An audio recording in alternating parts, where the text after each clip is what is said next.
हाँ, तो यह केमिस्ट्री की नेक्स्ट वीडियो है। इसमें सबसे पहले हम लोग समझेंगे कि त्रिज्या अनुपात क्या होता है। तो त्रिज्या अनुपात के बारे में पहले भी मैं समझा चुका हूँ, इसका डेरिवेशन भी करा चुका हूँ, लेकिन यहाँ पर थोड़ा सा मैं उसके बारे में फिर से बताऊँगा। पिछली वीडियो में आप लोगों ने इस बात को समझ लिया था, मतलब कि पिछले के 2-4 पहले वीडियो में, कि जो प्रिडायन होते हैं वो प्रायः आकार में बड़े होते हैं और वह जो है एक जालक संरचना का निर्माण करते हैं और रिक्तियों में प्रायः जो है धनायन पाए जाते हैं। इसके लिए मैंने त्रिकोणीय रिक्ति के लिए त्रिज्या अनुपात, अष्टफलकीय और चतुष्फलकीय रिक्तियों के लिए त्रिज्या अनुपात की गणना की है पिछली वाली वीडियो में, उसे आप देखिएगा। तो यहाँ पर मैं त्रिज्या अनुपात की डिफिनीशन समझा रहा हूँ और उसके कुछ रिलेटेड जो फार्मूले हैं उनको भी समझाऊंगा। तो त्रिज्या अनुपात क्या होता है इसे समझिए। किसी आयनिक क्रिस्टल में धनायन की त्रिज्या, जिसको ब्रैकेट में R प्लस, तथा ऋणायन की त्रिज्या ब्रैकेट में R माइनस के अनुपात को त्रिज्या अनुपात कहते हैं। धनायन की जो त्रिज्या होती है उसको R प्लस से लिखा जाता है, ऋणायन की त्रिज्या को R माइनस से लिखा जाता है। इसके अनुपात को त्रिज्या अनुपात कहते हैं। त्रिज्या अनुपात को लिखते हैं कैपिटल R, उसके नीचे लिखते हैं स्मॉल r। ये बराबर होता है R प्लस। R प्लस का मतलब धनायन की त्रिज्या बटे R माइनस, R माइनस का मतलब ऋणायन की त्रिज्या। तो त्रिज्या अनुपात की डेफिनेशन आपको समझ में आ गई होगी कि किसी आयनिक क्रिस्टल में धनायन की त्रिज्या ब्रैकेट में R प्लस तथा ऋणायन की त्रिज्या ब्रैकेट में R माइनस के अनुपात को त्रिज्या अनुपात कहते हैं। यहाँ पर छोटा सा मैंने टेबल बनाया है जो काफ़ी इम्पोर्टेंट है। कुछ उपसह संयोजन संख्या के लिए सीमांत त्रिज्या अनुपात।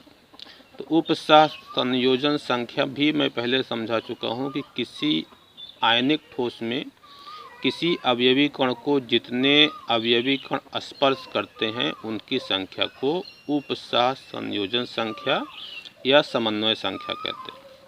यहाँ पर एक और शब्द आ रहा है सीमांत त्रिज्या अनुपात। तो त्रिज्या अनुपात तो आपने देख लिया है। सीमांत त्रिज्या अनुपात का मतलब होता है त्रिज्या अनुपात का एक रेंज, एक परास, उसे क्या कहेंगे? सीमांत त्रिज्या अनुपात। तो देखिए एक टेबल मैंने बनाया है नीचे, इसमें 3 कॉलम हैं: उपसह संयोजन संख्या, आकृति और सीमांत त्रिज्या अनुपात।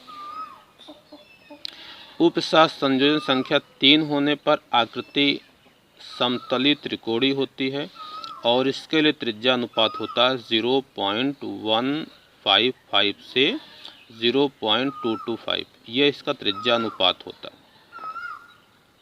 त्रिकोणीय रिक्ति के लिए मैंने त्रिज्या अनुपात का मान निकाला था। ये आपका सीमांत त्रिज्या अनुपात है, ये इसकी कुछ रेंज को बता रहा है, यहाँ से लेके यहाँ तक, तो ये सीमांत हो गया।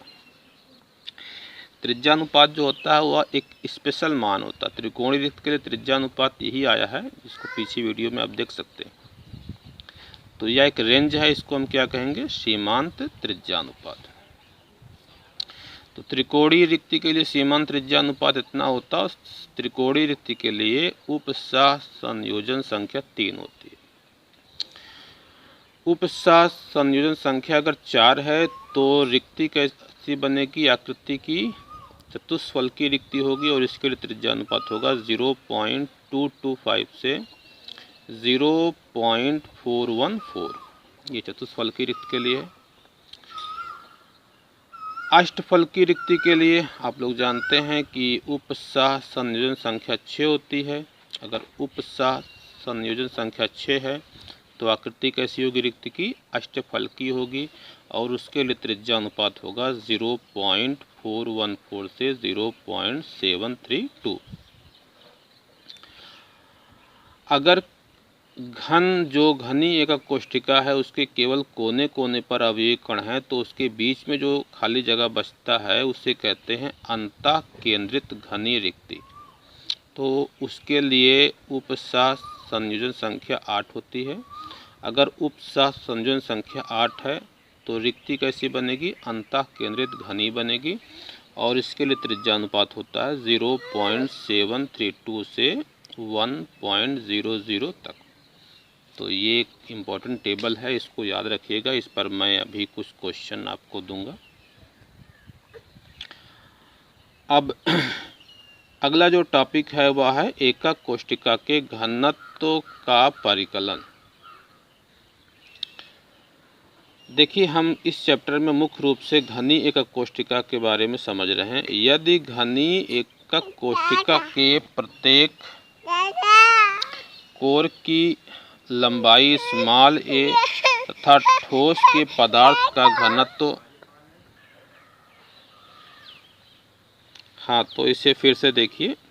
यदि घनी एकक कोष्ठिका के कोर की लंबाई स्मॉल ए, ठोस के पदार्थ का घनत्व रो, मोलर द्रव्यमान कैपिटल एम तथा एक अवयवी कण का द्रव्यमान स्मॉल एम है, तो अब मोलर द्रव्यमान और एक कण का द्रव्यमान, इसको मैं जो मूल कॉन्सेप्ट था उसमें मैंने बताया था कि अगर हम एक कण के द्रव्यमान में अवागाद्रो संख्या से गुणा कर देते हैं तो हमें उस पदार्थ का मोलर द्रव्यमान मिल जाता है। एक कोर का मतलब लंबाई चौड़ाई और ऊंचाई होता है। तो घन की लंबाई चौड़ाई ऊंचाई बराबर होती है। तो एकक कोष्ठिका का जो आयतन होगा वो क्या होगा, उसकी कोर का क्यूब होगा, एक क्यूब होगा। तो एकक कोष्ठिका का आयतन एक क्यूब हो गया। इसको कई बार मैं बता चुका हूँ, समझ भी रहे होंगे कि अगर लंबाई चौड़ाई और ऊंचाई तीनों ए है तो आयतन क्या होगा, एक क्यूब होगा।